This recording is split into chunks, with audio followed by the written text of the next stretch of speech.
We live under a ruling class that is covered up for pedophiles, supports and facilitates genocide, profits off of insider trading and financial market manipulation. They give immunity to pharmaceutical companies who are known to misrepresent research and to deliver unsafe medications to the public.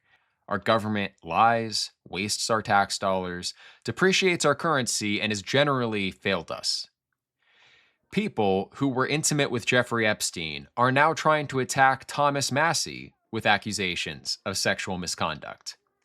Trump, who is thought to have cheated on multiple wives and who has obstructed the release of the Epstein files, attempted to impugn Massie's character merely because he remarried after his wife's tragic death. Foreign lobbies and foreign billionaires are injecting millions of dollars into a rural district in Kentucky to try to unseat Massie, who was the key figure in Congress pushing for the release of the Epstein files to expose their international pedophile network. Meanwhile, this same corrupt elite investigates and scrutinizes our small group of homesteaders in Arkansas because we decided to establish ourselves as a European heritage community.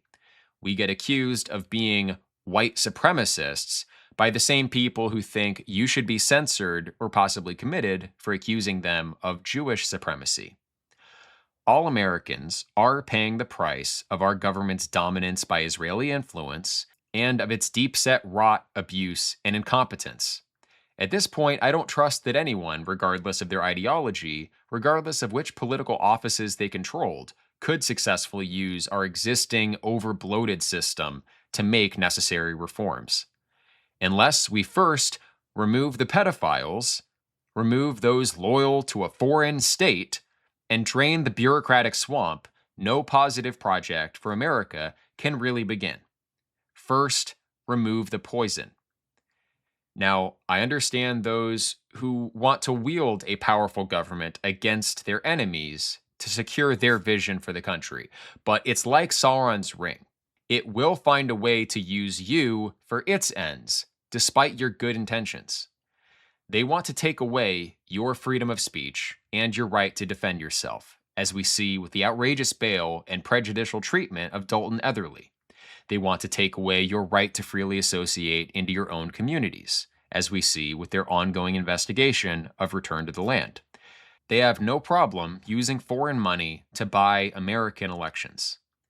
They're guilty of true documented evils while they accuse and vilify us, the handful of Americans courageous enough to fight for our rights.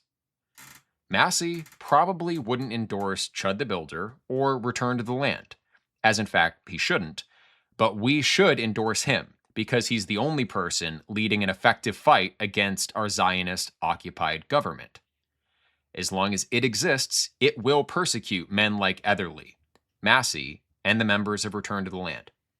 The single most powerful political coalition possible today is that against the Israel lobby.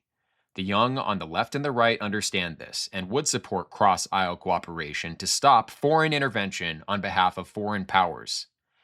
The ongoing congressional election in Kentucky's 4th is symbolic and will tell us whether reform of our current political parties is possible or whether those who support our freedom from the depredations of the Epstein class will have to go in a new direction. Either way, win or lose, Massie is the one who's shown he will actually fight the deep state, and he deserves backup as long as he chooses to stay in the fight.